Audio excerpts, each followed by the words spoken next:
Hello and welcome to Upstage Downstage. With me, Richard Platt, seated in the upper circle. And me, Stephen Rees, seated in a cheap seat. This is the Theatre Podcast, where we discuss productions we've seen, things we've liked and may not have liked, giving our complete unprofessional and non-biased opinions. So grab a brew, take a seat and let's raise that curtain.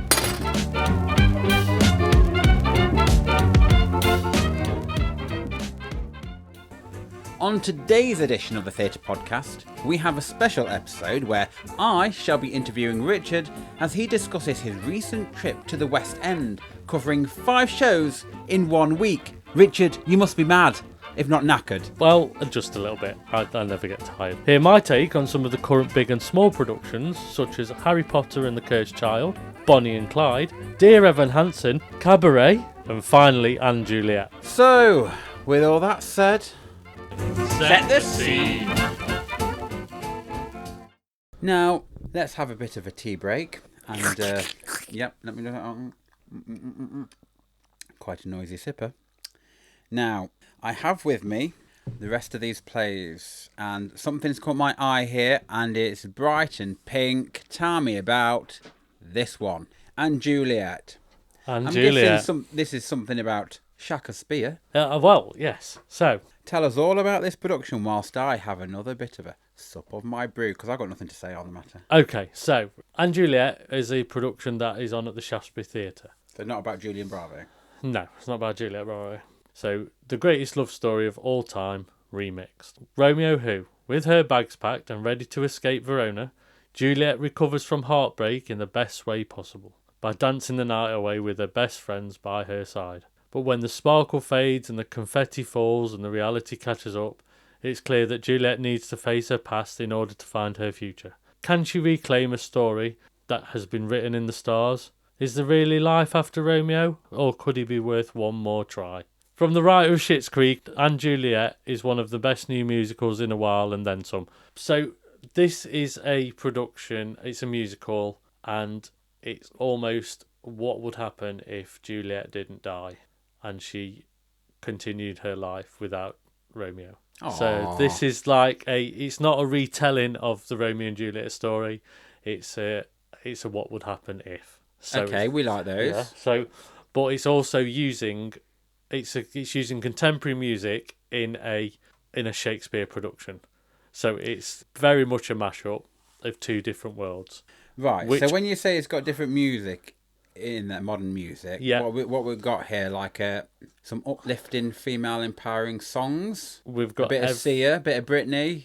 We've got everything Whitney you can Houston. think of.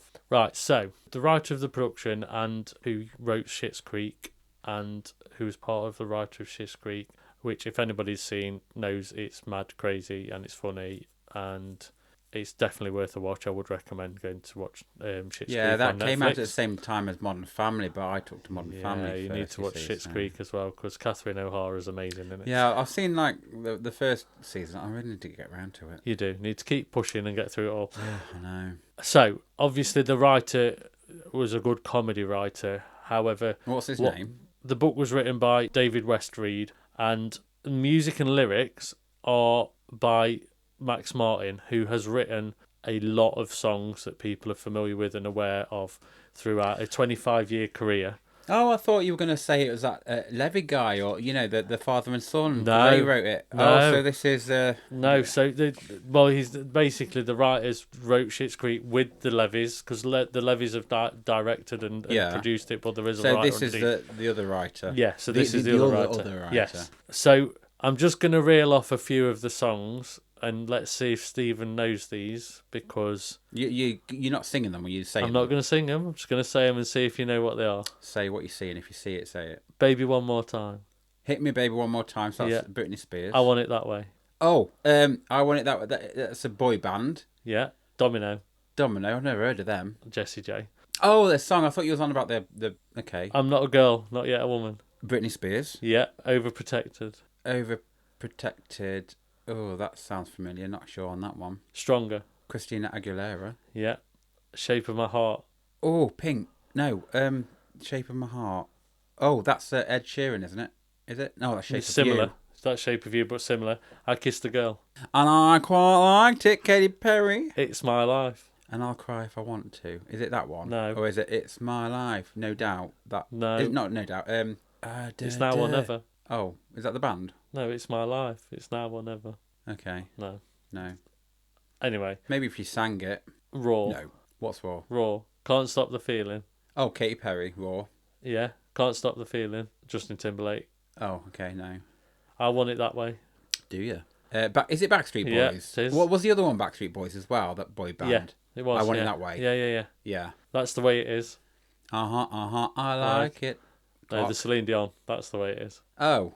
The other one. Right. Anyway, so a lot of these songs you'd recognise when you heard them because they've all been written by Max Martin. And Really? Yes. So all of these were pulled together for this production and turn it into a pop musical that basically That's interesting. personally believe they're sung better by the cast in the way they do them and give them more emotion than the original stars. And that's a big throw out. The shade of it all. I can't But believe the you just fact said that Max Martin's been involved in the writing and the production of this, he gave full permission to do it and has been on stage with them as part of the production process. Yeah. That said a lot to me because if the writer of the songs is involved, there's more to it than just him. Because it's a lot of risk to give you writing away in songs or things that have got so well, familiar. I guess that's what's happened with ABBA and yeah, Benny it's the same McDormand, sort of thing. isn't it? Yeah, it's the same sort of thing. So moving on, I mean, that's just the way I'd sort of look at it. There's a lot of songs on there that you'd know, but the production as a whole, I thoroughly enjoy it. So what did you see like when you walked into the set? What was the stage I suppose like? we need to really we talk normally about do this. this, but don't we? We've just digressed and I've just moved around a little bit on this one. I mean, what am I on? Question time. Yeah, well, you know. Okay, so you walked into the Shaftesbury Theatre and you're presented with, I'd almost say, a fairground ride set where there is and Juliet on stage, you've got a jukebox, you've got when you a say writing and desk. Juliet on stage, you're referring to the actual titles. Yes, I'm referring to basically. Yeah. But if you look closely on the set as well, Romeo's name's actually on there in letters. Yeah, I can But see the just R put and the O. And there's On the another, E. and there's another O, and everything's all there. Where's There's the another M? O. It's there. The M's there. He's saying that he's pointing to the picture. I'm which you won't be pointing able to the see. picture. I can see The it. I M's can see stage the M. left. The M's stage left. Yeah. So basically, you're shown a deconstructed Romeo, and Juliet is very much prominent on stage. Deconstructed Romeo. Deconstructed Romeo has Oh, been pulled to pieces. Is it bits everywhere? Yeah, Oh, they're no, we won't go down everywhere. that lane. No. We won't go too far down there. But what happens in the preset from about around 7:00 is cast members come out onto stage. They have a bit of a dance off. They all play with the audience a little bit. They point, smile, wave. They have a bit of interaction with people on the front rows and almost draw you into the production. Oh, I wouldn't like that. I wouldn't want to be sat on the front row if they're going to be. You're not taken out of stage. They're just saying hello, and they're not actually. They don't pull you on stage, but they draw you into the production by just welcoming you in and wave to people as they're walking down the aisles, and they just talk to people and just have a bit of fun with them. But then they have a bit of a dance off. Some of them show the moves because this is a very physical musical. It's very underestimated in the sense of you think it's going to be Shakespeare, but there's a lot of hip hop, there's a lot of dance in it, there's a lot of movement in this.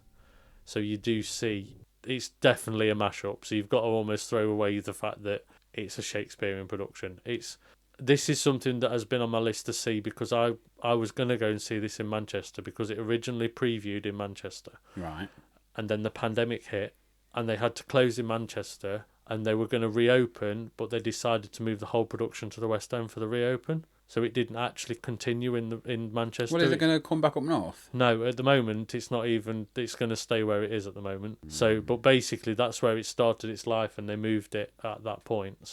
So yeah, it ended up in the Shaftesbury Theatre as following the pandemic. So I'm fortunate now to have seen it, and I'm glad I have. So yeah, the preset happens, and then we go into the production, and Shakespeare and his wife Anne Hathaway are very much in the production at all times. So there's a little bit of interaction where they are basically changing the timeline of what happens because now Juliet's alive. They're rewriting it between them. In the sense of there's just a lot. It's hard to describe, but so are we following Shakespeare and as they recreate Juliet, and then we just see basically what we're Juliet watching is Shakespeare rewrite the timeline and the history. So the focus is more on Shakespeare, is it? It is at the opening. Yeah. It's on, but Anne Hathaway is his conscience in the sense of, well, what if that happened and what if this happened, and she's asking questions and saying, well, what about why don't that happen? And what I will say is it's a very inclusive piece. It explores sexuality in a way, not with Juliet but with friends of Juliet, where they introduce a character called May, who is somebody that's questioning his sexuality and gender, but they do it in such a good way that it's not the only part of his character, and that leads into the second half a little bit more with some of the songs, because they actually do they use I'm Not a Girl, Not Yet a Woman as his main song that he sings, which is all about him questioning his sexuality and his gender, but it's done in such a strong and powerful way that it makes so much sense. And this is where they've not been held back in using the songs as not for what they're intended. Maybe that's something for me, that the person that wrote the songs, that's gave them full confidence that they use these songs as and change them to mean they've not changed the lyrics. They've just the performances I felt are more powerful than the ones we hear on the radio or, the actual original person that sang them. I feel that they created more from that, because Nurse, who's they've still got a nurse in there. Nurse is quite a strong character throughout, but Nurse sings Teenage Dream and Break Free with her love interest halfway through the production, and that performance, those songs, which is normally sung by Ariana Grande, because she was quite a young star when she sang them, they didn't have the weight that they do in this. So Nurse performs them in a way that, because they talk about wanting to live a teenage dream or wanting to break free and live the life that they used to live as children or as young people that were free and easy. Now it's almost like a look back song, and it makes so much more sense because it's like they're talking about their past, and they felt more fun and free and almost like they're letting their hair down. Whereas if you've not had that history or that road or that you've not lived that life, how can you look back? And I think that's where these songs had more, and it makes me wonder whether Maxwell wrote those songs for that type of person rather than the people that sang them, because the songs are sold for people to sing and they're not necessarily for the person they're intended for, unless it's just a coincidence that they all seem to be on the same wavelength for fitting into this musical. So do you think it was well directed? Yes, I think it's fast paced, it's poignant, it's just an enjoyable night, because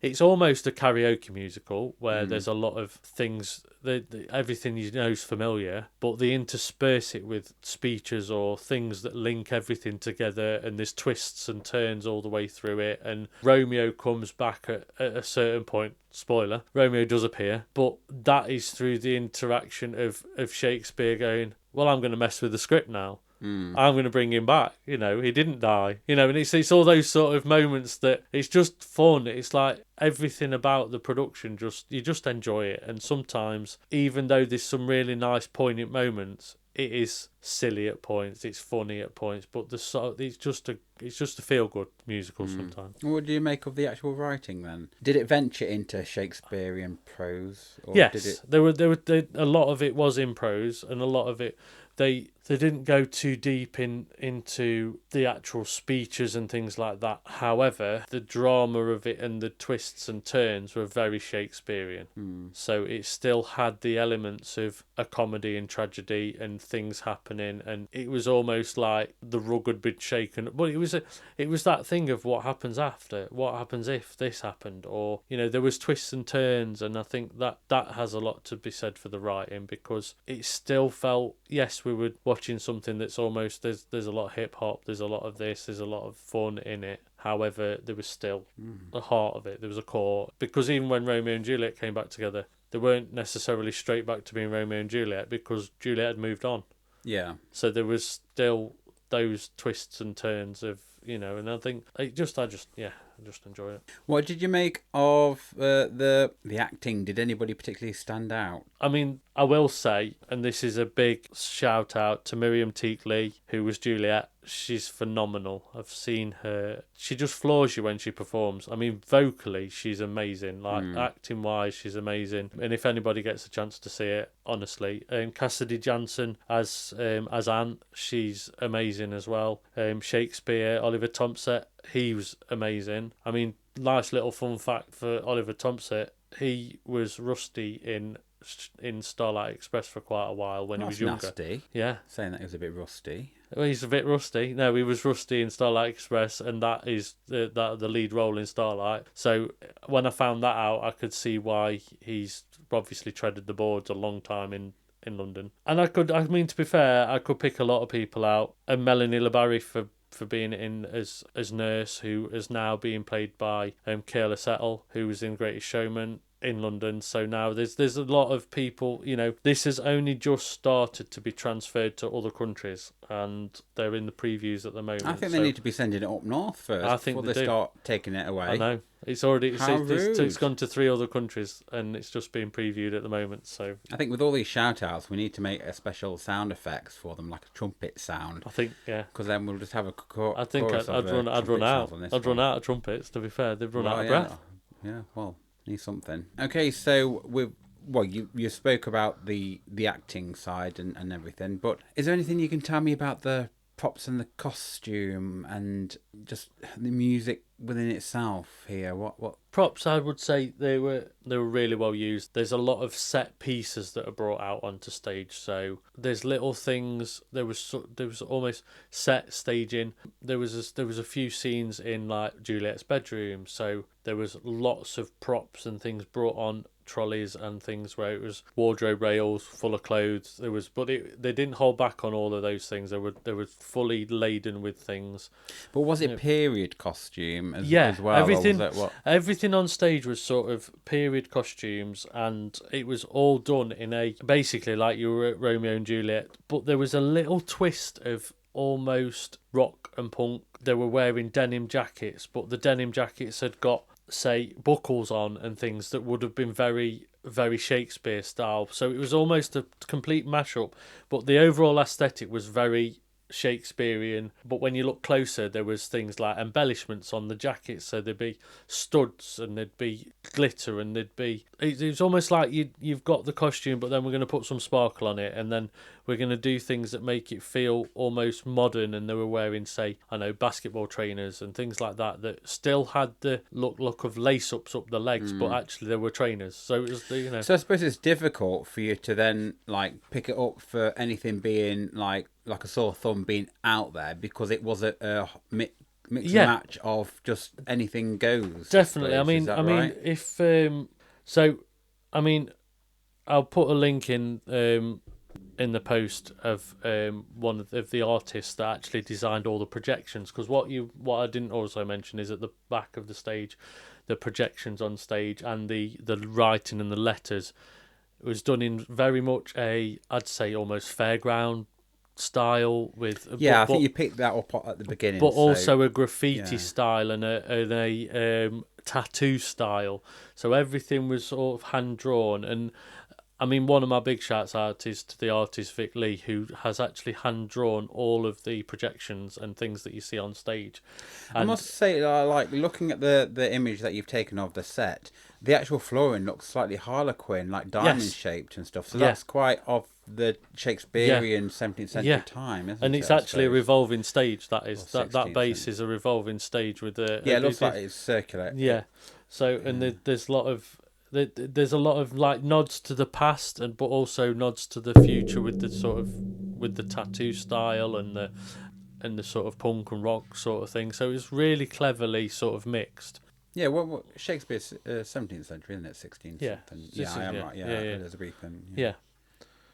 So I just think they've been very brave in doing it and creating a something that looks almost period, but then there's little turns of neons and a lot of it's very brightly coloured, and I think that's just really, really key to this production with it for what it is.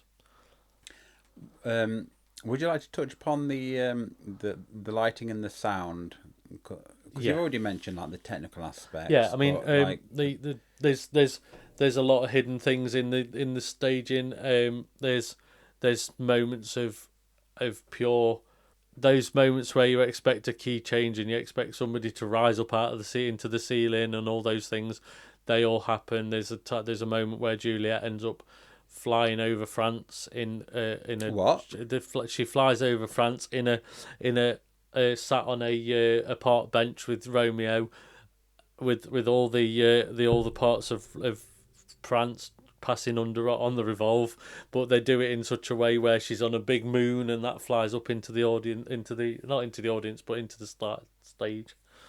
Now, let me get this right. She's flying on a park bench. Yeah.